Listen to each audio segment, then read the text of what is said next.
Hello! It's Charlotte coming at ya from Massage Thursday. I got a massage today. Oh my god, I'm trying to sit cross-legged. I just got back and I'm like covered in oil. I don't know if you can see how oily I am. I'm covered in oil. Massage oil, obviously, and I'm so slippery I just tried to sit cross-legged on this stool and my legs kind of slipped out from under me. I went and got a massage today because I have this masseuse who I don't have this masseuse. I found a masseuse who gives massages for an unbelievable price. So one is $75 for a 60-minute Swedish massage. $75 for a 1-hour Swedish. Wow. All right. Anyway, whatever. You get it. And then she'll do 3 for $140 or 6 for $190.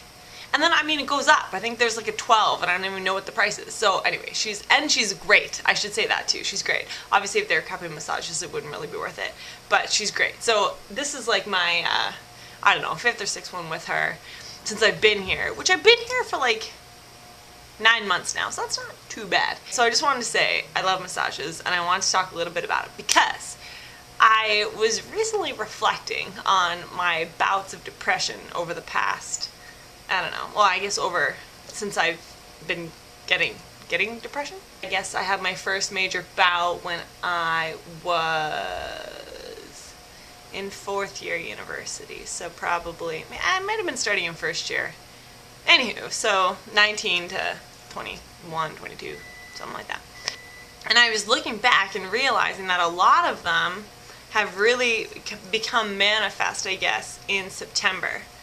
Which is a little bit weird, like September, October. Like late September, early October. And I was thinking a lot about this. Like, is it SAD, like seasonal affective disorders? Does that have to do with the days getting shorter? Maybe. So I bought an SAD lamp, which is actually pretty great. Yeah, I guess maybe I can talk more about that on another day, maybe. It's also an SAD alarm clock, which is dope. But one of the things I thought about was like, you know, summertime, it's like sunny, so maybe, you know, we all kind of like burn the candle at both ends, I guess, as it were. And you kind of like run your mental battery out to the point that you, or at least for me, if I like get stressed and I get tired and I'm not sleeping, I'm not taking care of myself, I'm not spending enough time recharging my batteries and that kind of thing, that I tend to get depressed. So I'm thinking that that's maybe, well, I kind of realize this, I think May-ish this year, and I thought, all right, so maybe this summer I need to be a little bit more vigilant about making sure I get sleep, making sure I also book downtime into my day as well as uptime. So is that just an excuse to go get a massage? Yes. Yes. But it's also a great excuse to go get a massage, right? I mean, come on, mental health. Yeah. So I got a massage today. Amazing. I'm going to talk about a few things. Number 1, every time when you put your face down into the face thing, are people going in without makeup on? They must be, because every time I think, like, man, when I pull my face out of this thing, it's going to be covered in, like, foundation and stuff like that. And, like, that doesn't really bother me because I figure they have to change sheets anyway, right?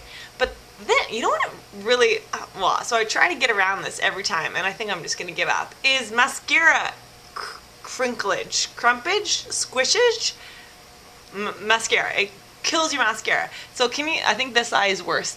Can you see? I don't know what angle would be good to see how, like, all of my lashes are now going like this way. And like, I put my face down into the thing and I try to like pull it apart so it's kind of on the sides of my face, but it's really, I don't know if I have a big face or it's just not meant for that, but every time I try to do that and just every time it doesn't work. But then on the other hand, what am I going to go home and wash my makeup off before I go to the masseuse? Like, that seems ridiculous. So anyway, I guess it's just something I deal with and whatever, I just don't go out after. I am covered in oil too, so I really probably should have a shower shortly. That's thing number 1. Thing number 2, you know, you get in, you lie down on your front. Does anyone else get their mouth just filling with saliva as you lie there, sort of like slack and like your face is down? And then they're always asking you, like, how's the pressure? And I find I have to kind of like, you know, you're kind of like, oh, it's great, because like your mouth is just full of saliva and like you can't even. That always happens to me. I always have to try to not be ridiculous when I'm answering the questions, stuff like that. Maybe not get too comfortable, not get too much weird saliva like collecting in my mouth, my cheeks, before she asked me how that is.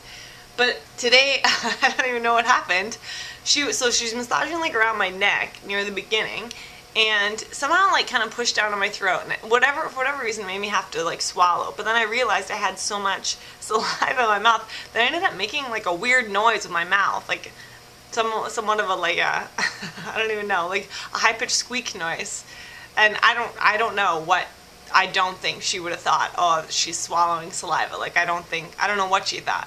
But then it made me think of that Friends episode where Phoebe's massaging Monica, but Monica makes sex sounds when she's getting massaged. And I was like, oh God, what if she thinks I'm making sex sounds? But you can't be like, hey, just so you know, that wasn't a sex sound. Especially because now I've got saliva in my mouth, so it's going to come out like, hey, just so you know, it wasn't a sex sound. Like now it's weird, and I want to go back to her. So I just didn't say anything.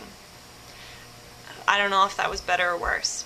I figure people, it's got to be worse, right? Like, people must fart, right? People must fart in massages, I would think. At least I didn't do that.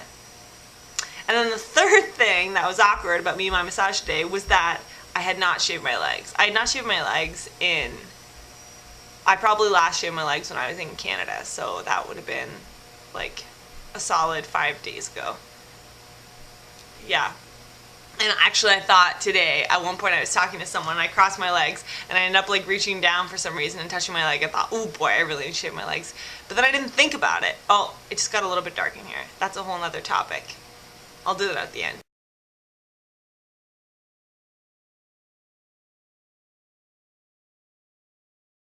Then I was thinking, oh man, I feel so bad. I'm like, I hate touching my like leg when it's like hairy. It's like furry hairy. Ugh, gross. But then I thought again, she has to massage dudes, and dudes definitely have hairy legs, so I don't know. Anyway, that's my massage thing about how I'm super awkward when I get massaged because I just make weird noises and I go in with hairy legs and I end up with crinkled mascara. Do these things happen to everybody? I don't know. I hope so. I mean, I kind of hope they don't. Okay, light, but really quick. I learned an important lesson. Actually, 2 nights ago, or it doesn't really matter. So I have a ceiling fan that has a light. I don't know if you can see. I don't know if that showed it. Anyway, so the light ceiling fan, and they're the little like chandelier bulbs. So I have just been replacing them like crazy. I mean, I guess I've probably replaced each of them once, but again, I've only been here for 9 months, and I thought, like, what are the odds that I have to keep on replacing these freaking light bulbs? Like, I think one of them I've had to replace twice, frankly. So anyway, I have no idea. I'm like, what is going on? It's got to be something to do with this light. It's burning them out. It's on a dimmer, but I leave it on full blast. I figured maybe the dimmer's not good for the light bulbs. I don't know. Anyway, so then I was like on my this makes me sound so lazy, my grocery ordering website, because I get my groceries delivered to my door, and I was on the website going through light bulbs and searching, and then one of the options, so they had like all these different chandelier light bulbs, so I was confused. Then one of them said for ceiling fans. And I thought, like, how weird is that? I thought maybe it was just like a marketing technique. Kind of like how they made sport tampons. Sport tampons? Well, why do we need sport tampons? Is that a problem? Tampons falling out of women while they play sports like that? I don't think that's a thing. Maybe it's a thing. I don't think that's a thing. I call bullshit on sport tampons. But anyway, so I thought maybe this was the same thing. Like ceiling fan light bulbs? Come on, we don't need this. But then I was reading the information and it said because ceiling fans vibrate and the light bulbs are built to withstand the vibration. Was that obvious to anybody else? That was not obvious to me. Anyway, so I ordered new light bulbs. My grocery delivery should be here within the next couple hours, so I will install all 3 new light bulbs. Maybe I'll let this last one burn out. No, I think they're all burning out now. Because sometimes they like, when I turn the light off, they'll all come back on, but then they'll slowly come off, and then they'll pop back on again. I don't know. Anyway, I'll report back, but probably only if they start going out, otherwise I'll forget about this. But if I don't report back, just assume that the new vibrating proof light bulbs were better. Alright, so there you go. Massages are great. I'm a super awkward person, and if you have a fan and lights, you should buy special light bulbs for them because otherwise it screws them up. That's it. Bye.